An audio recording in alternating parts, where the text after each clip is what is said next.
Respect. Muy bien. All right, YouTube world. So we're just gonna make a quick video. Hey, quiet thing. All right, so this is where we on.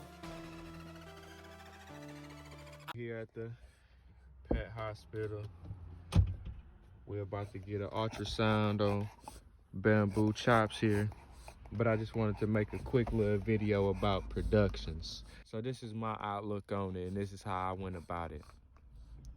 So what I did was I looked at the parents. You're always supposed to look at the parents, check out the parents, because whatever the parents look like, that's most likely they're gonna always resemble the parents and or replicate the parent and or be very different than the parent.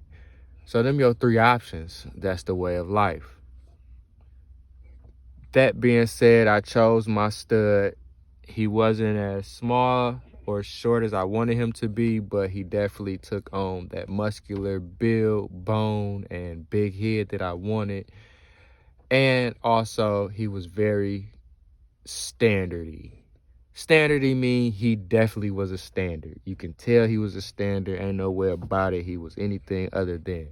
And that's what I wanted. A nice standard stud that I can breed and produce what I'm looking for to create my own look of English Bulldog. With that being said, seeming that I didn't get the shortness that I wanted, I took him to another standard, which we all know Brennels, they have very good structure.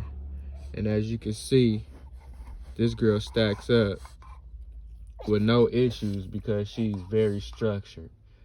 And she's very standardy, but if you can see her color versus her dad, she's a blue fawn. So with all that being said, I got a standard blue fawn.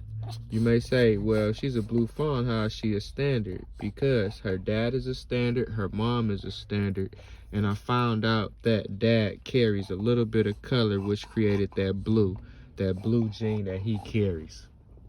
So there's a blue fawn, a standard blue fawn. With that being said, this is my first production because I chose to do a pup back deal. Instead of getting the money and letting the guy do what he wanted to do with the puppies, I chose to do a pup back deal because I know what I'm looking for and creating in my own bloodline.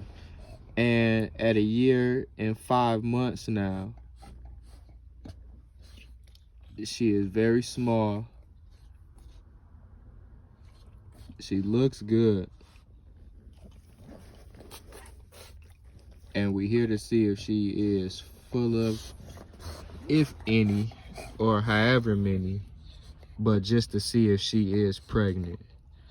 With that being said, I know what I was looking for, so I chose to breed her to something that was shorter than her dad, way shorter than her dad, and about her height to be a male, but he's a little bit wider, still tight skin, very big head, a nice one-piece rope.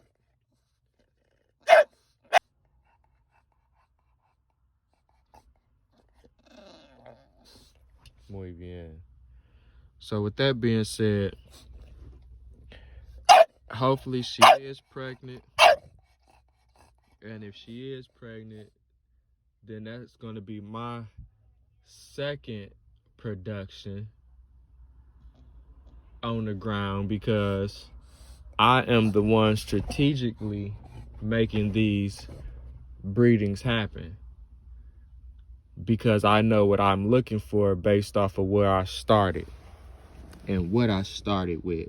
So moral of the story is you can always pick you a male or you can always pick you a female to start with. It just all depends on what your vision is on why you're even getting into the dog world. I choose to let my dogs grow to see what they look like and become before I do anything with them. If she would have been tall like her dad and or brindle-like mom, I probably wouldn't have used her because I wouldn't be wanting to throw brindle dogs, and or I'm not looking for taller dogs. So with that being said, for her to be a female, she is definitely smaller than the standard female English Bulldog. And she has very good health, very good structure, very good bone and muscle, as y'all can see. With that being said, the foundation is everything to your program. This is my foundation female, and I started with her dad. I just took her dad, shrunk him down, kept the same type of build and body, as you can see here. And when I get the puppies, I'm gonna shrink them down a little more. Still have the same build, bolt, bamboo. Still have the same build and bolt. No overdone, no excess wrinkles to clean. But as y'all can see, there's some things we do need to clean up. And that'll be with any dog. Respect. So again, if y'all didn't hear me, there's some things that I do want to clean up. And I will. And that's with every dog. No one dog is perfect. They'll look good, but it's something about them that may needs to be cleaned up. So, YouTube world, we're about to sign out. And I just wanted to let y'all know, if you start with a stud and his first breeding is to something that you're trying to correct from your vision,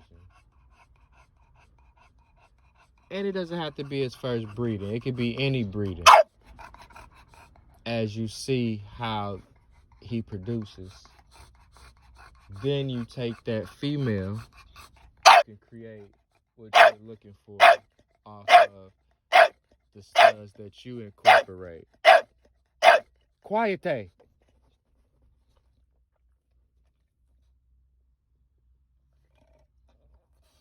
So, she's ready to go in there, and I'm gonna let her out to use it for a second.